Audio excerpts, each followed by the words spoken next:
Hey, everybody. We've got ourselves a little just under 3,000 pound J Flight 195 coming in. We didn't sell this initially, but as far as I've been able to see, it's one owner, and it appears to be, it's okay. There's nothing really wrong with it. It looks like somebody had kind of gone through and done just kind of a quick little wipe down on it. I'm actually going to recommend to our management team we run this through our little wash bay just to kind of clean it up a little bit, because I think she should be a little sharper looking than what she is. This is an awesome little option if you've got a solid tow package SUV or mid-size pickup, or larger obviously. But what's cool about this one right here is the 7-foot body, the small size, the small weight of this thing. It's absolutely awesome for just like a solo run around person, like just a single lady cruising around, something simple. But frankly, just a individual outdoorsy type person could absolutely find some value in something like this. What I've always liked about this one, it's hard to find in a little camper like this, an easy walk around front bed, good storage under it, good storage overall. Actually, that's one of the things I think this does really, really well. That being said, there's a couple little spots I noticed on the floor. It's nothing you can see on camera. I want to touch on that first real quick, just in case you're like, I don't know about that. Let's get that out of the way, and we'll focus on the rest of the stuff. Oh. Just noticed in the viewfinder that awning was rolled up backwards. Sometimes, some power awnings, if you just continue to mash the out button, it'll roll back up on itself. We shouldn't be seeing the white side of the fabric. We'll have to... Basically, what you're going to do is hit the in button until it rolls out, and then back in, and she's good. So, as always, let's get those points of concern addressed, acknowledged, and right out of the way, right from the start here. A lot of this, like this thing I'm going to talk about on the floor, it doesn't show up on camera. It's something that you feel with your foot. The entry threshold right here, when you step on it, you can feel where the floor has crowned a little bit. That could be due to a couple things. One of the possible answers there is that the RV wasn't built, structurally sound.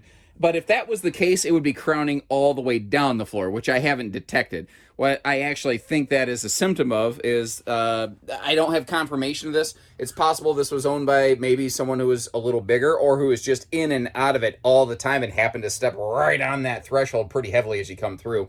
Similarly, up here in this bed area, it's hard to even feel with my foot, but there does feel like there's a little my hump going on right there.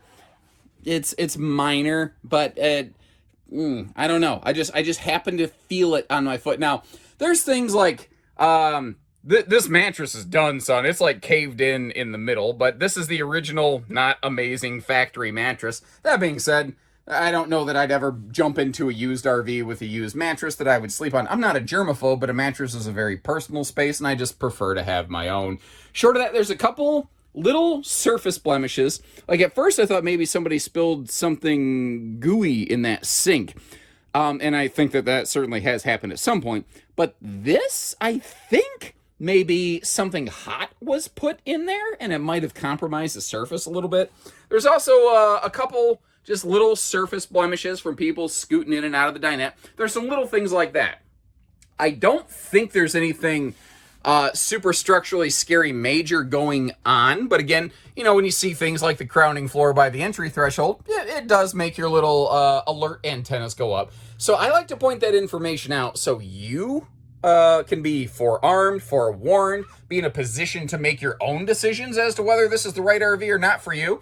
And if those things would be scary deal breakers, I totally get it. I would recommend, taking a look at some other offering that we have here for you, and know that we'll shoot you straight. Like, I noticed the little drop-down fin right here for this air conditioner vent on this side, I don't know, must have got pulled off or something like that. There's signs of usage in here. Now, you might notice this was built with the optional roof air conditioner. Normally, this would have had a side mount air. What I'm seeing here, though, is they created a little pass-through port, and I'm wondering if they use that for TV, because their TV hookups are actually right down here, and I see where they had something, I'm guessing, to like hold back whatever was up there. Maybe a toaster of it, I'm not sure. But this makes me think maybe TV or appliance, because you can put like a little Velcro strap here to hold all that stuff down. Just some things I've learned to look for over the years. Now, one of the other things here. I'm going to flip the camera around, and this might be a problem for some people, is I'm a little taller than the average bear. This interior here is not. This is like a 6'1" interior, so at my size, I'm not quite big enough. Now, the newer J-Flight SLXs like this, starting in the 2021 season, yeah, 21s, come on, flip around, camera. They went to a 6.5 foot ceiling, so you don't have that anymore. But this one, I am actually kind of hunchback and Notre Dame in it in here. That is, the RV industry loves to call everything a queen.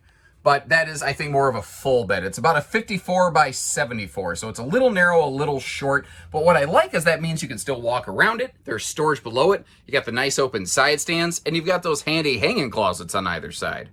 Now, flipping around the other way from the bed, this is kind of the look. The wood still has a real nice luster to it. And you may notice, too, that privacy curtain. So if you do have somebody like a little hanging out with you on that little sleeper dinette right there, you got a cool little space where you could have an additional person. So this is a good solo or couples camper. You could accommodate a third person, but it is really the storage in this one that always kind of takes it over the top for me. I noticed there is kind of a popped wall panel in that little closet right there. You can see how that's kind of humped out a little bit. It probably just needs stapled back in place. That being the rear corner of the RV actually has more twist and stress than pretty much any other area in the camper. I don't usually see stuff like that, but I also don't usually see things like the little floor threshold soft spot there, especially on J-Flights. They're really known for being a little heavier, a little more solid, as it were.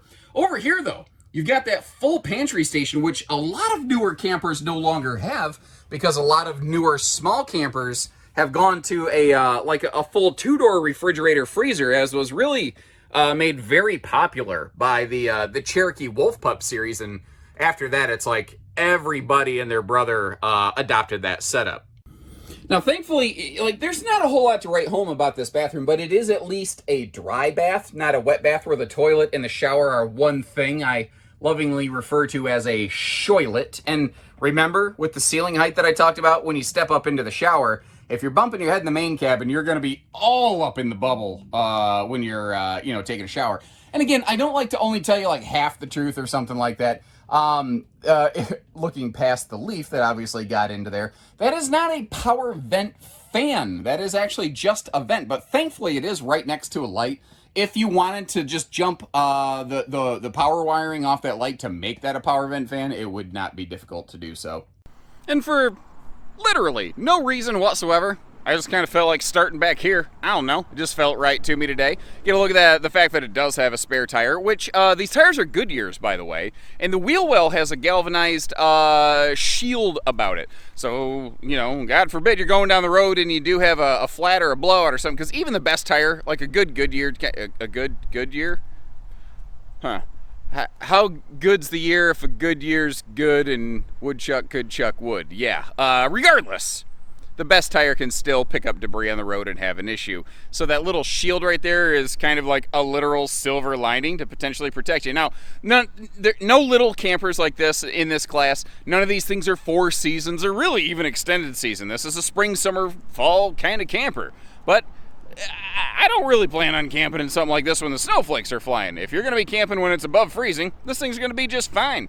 Easy towing. I got to double check the spec chart at the beginning of the video. We'll see if I remember to drop that on the left side of the screen right here. If you don't see anything, it's because I had a DA attack and I forgot. But only 7 foot wide. I think, if I remember right, these are less than 10 foot tall. Although this does have the optional roof here that might bump it up a little bit. The general specs that I pull off of websites like that you saw, those are usually the standard base model. The standard base model on this had a side air, not a roof air. So this is a little taller. If we don't know exactly how tall, you call our team. We'll get the tape measure out and we'll verify for you. You saw the front window obviously has that weather shield. Then down below here, it's not a full pass-through because they needed a space for things like the water heater, but that is some serious outside storage on a little camper. Stuff like that is hard to find. At the time this was made, a couple more weirdly exceptional qualities that it featured were things like all LED tail and marker lights, obviously those Goodyears, but also tinted windows. And you might notice other than the front window, they all open for airflow as well. Obviously, as I mentioned previously, I do still need to get that awning rolled, well, technically in, which will be out and then in. But the awning has speakers built right into them. I'll tell you, those little speakers like that built right into the awning arms, they sound a little tinny. They're small. You know, they don't get that awesome, you know, crank it up, brother, kind of sound to them. But frankly, anymore, anytime I camp, I bring a little portable Bluetooth speaker with me because frankly, I think it sounds better, and I can bring the audio with me instead of being like, you know, you're either like right under the speaker or not with these kind of things right here.